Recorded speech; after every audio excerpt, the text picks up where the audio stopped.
in the wood. Tom Burnham, from a coaching perspective, what were you trying to achieve today? Yeah, we're still trying to work out some of the systems and stuff on the boat. So we're out there doing a couple of laps with the virtual race course out near the airport.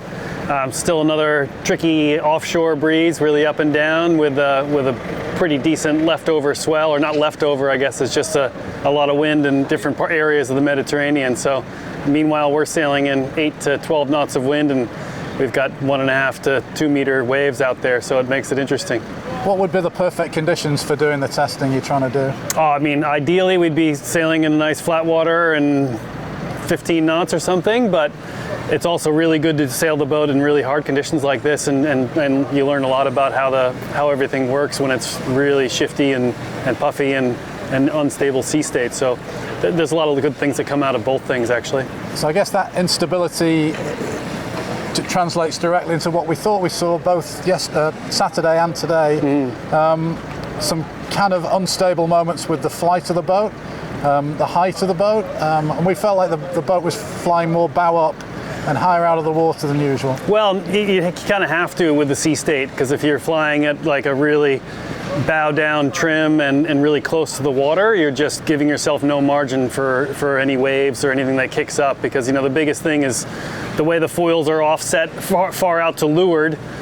You might have the hull in a wave and the foil in a trough, and next thing you know, the foil's out of the water and the hull's touching, and so you really have to. It's a lot of trying to get the boat sailing well in those waves, and ideally having all of the pieces all on the same part of the sea state is the best. But when it's that puffy and that much sea state coming from so many different directions, it's pretty common that you end up with things a little bit out of whack, or the foil might be perfectly at the surface where we want it, just under the water the way we like it, and there might be 2 meters of air under the middle of the boat, and then vice versa, that we get touching down in the middle and foils out of the water. So it definitely makes it difficult on the guys flying the boat. Tremendous amount of coordination and communication, I would imagine, required. How do you work on that communication? Well, it's exactly just getting out and doing what we're doing. So we're out there. That's exactly part of what we're doing, is working on the communications and looking at the puffs and lulls and talking about the shifts coming, and talking about boundaries coming up and where the ley lines are and all that stuff. And obviously it's different than when you have physical marks in the water, but doing it with the virtual race course is also really helpful, and especially when it's this shifty.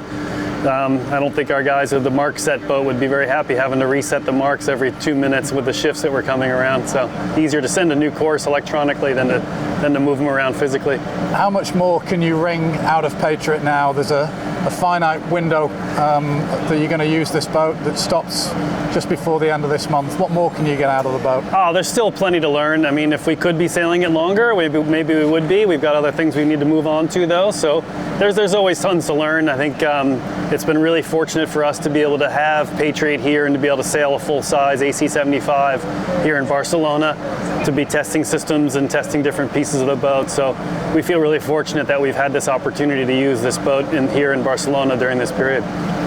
Final question, what's the next phase now then with you bring out the AC40s again, one design mode, or will you be testing? Yeah, it'll be AC40s, and there'll be some race testing and things like that. There'll be some one design stuff, there'll be some custom things on there. So it's going to be a mix and match depending on the day and the week, but we've got a few weeks of AC40 sailing, which will be really fun. Fantastic, Tom, thank you. Yeah.